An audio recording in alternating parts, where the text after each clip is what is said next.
Today we explore the mysterious, crafty, potentially rewarding art and practice of safecracking. The art of safecracking has long captivated our imagination. We're all familiar with storied tales and popular movies where cunning thieves execute elaborate heists aimed at enriching themselves by breaking into a heavily fortified safe designed to prevent just that occurrence. We can picture a shadowy figure, silently navigating the dark corridors of an opulent estate, their mind's eye on the valuables hiding behind the family portrait. With deft fingers, they manipulate the safe's dial, coaxing it open to reveal hidden riches. This scene, though undeniably criminal, exudes an air of excitement and glamour. Safecracking seems to stand apart from common thievery, requiring a unique blend of skill and finesse. Perhaps it's this air of sophisticated criminality that has held our fascination for so long.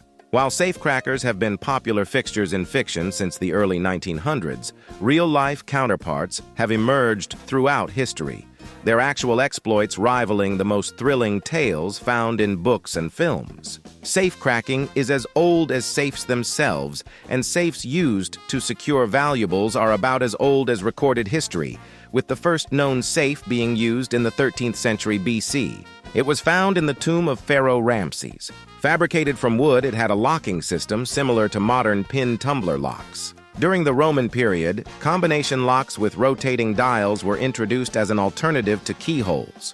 The earliest known example was found in an ancient tomb in Athens, Greece. The first metal safes were made of iron and originate from 16th century blacksmiths in southern Germany, Austria, and France. Of course, most are familiar with the oft-told tale, so common in books and movies, of cowboys dispensing with any sophisticatedly polished techniques in favor of blowing the safe's door off with powerful and proven TNT. Naturally, that often made a mess of things, including blowing the cash proceeds here and there, as well as drawing much unwanted attention. So, more innovative robbers began to learn the fine and very quiet art of safe picking. Combination locks use a wheel pack, a set of wheels that work together to know the combination.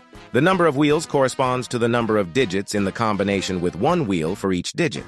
Turning the dial rotates a spindle which turns a drive cam pin spinning the wheels. When the correct combination is dialed, the wheel's notches align to form a gap, allowing the fence bar that blocks the bolt, securing the safe door, to fall into the gap, allowing the bolt to slide freely and the safe to open.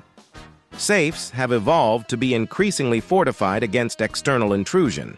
Similarly, incentivized thieves have devised a range of methods, from brutish to sophisticated, to overcome such design enhancements. Modern techniques include drilling into the safe where holes are drilled so as to see the internal locking mechanism and visually open the locking gates. This technique is common with both criminals and locksmiths. Many safes are equipped with relocker mechanisms to counter this. Here, a material such as glass is placed such that it will be broken by the penetrating drill and stop the locking mechanism from ever opening. Fortunately, the safe can be restored and reused. Another approach uses a high-temperature blowtorch to simply cut into the safe. Thermal fuses are used as protection to thwart this, and there are auto dialers which simply rely on volume. One such instrument used 21,000 attempts to find success. For certain safe types using electronic locks, power analysis might be used. Tellingly, when one reviews more recent history, criminals often choose to bypass the safe door in favor of the back door.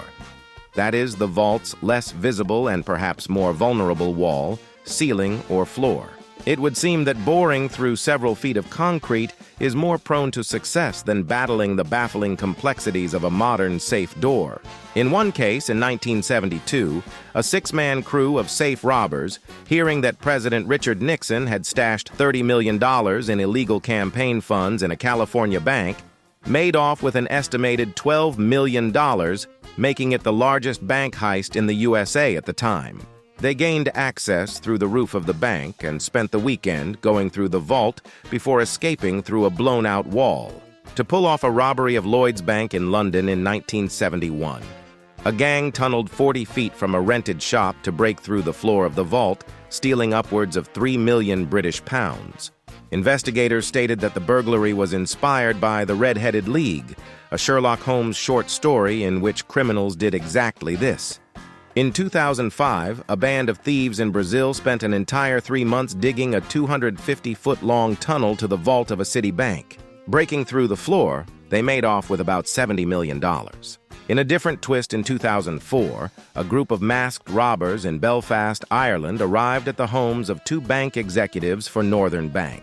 The robbers took the families of both men hostage and threatened to kill them if they didn't assist the bandits. The next day, after the bank closed, the 2 banking executives opened the vault for the kidnappers, who made off with an estimated 26 million British pounds, about 42 million US dollars at the time. Naturally, not all safecrackers are notorious for their misdeeds. Many of these experts provide this service professionally, while others do it competitively, and some perform outright heroics. For instance, safecracker Skip Eckert's feats became the stuff of legend.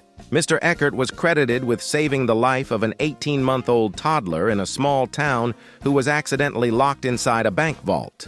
He also traveled halfway around the world to save the head of a Saudi Arabian prince who had forgotten the combination to the palace's safe. Eckert has consulted with the FBI and Scotland Yard.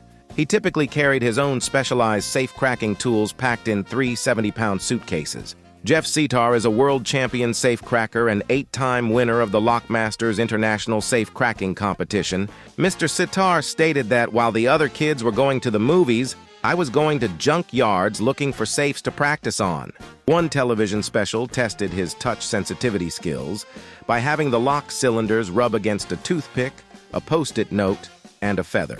While turning the lock dials, Mr. Sitar detected them all. At this point, it's reasonable to ask why larger bank vault doors are so often circular in shape.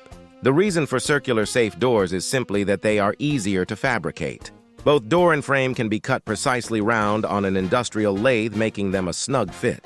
Getting a rectangular door to fit closely at every point is more difficult, particularly with its enormous weight.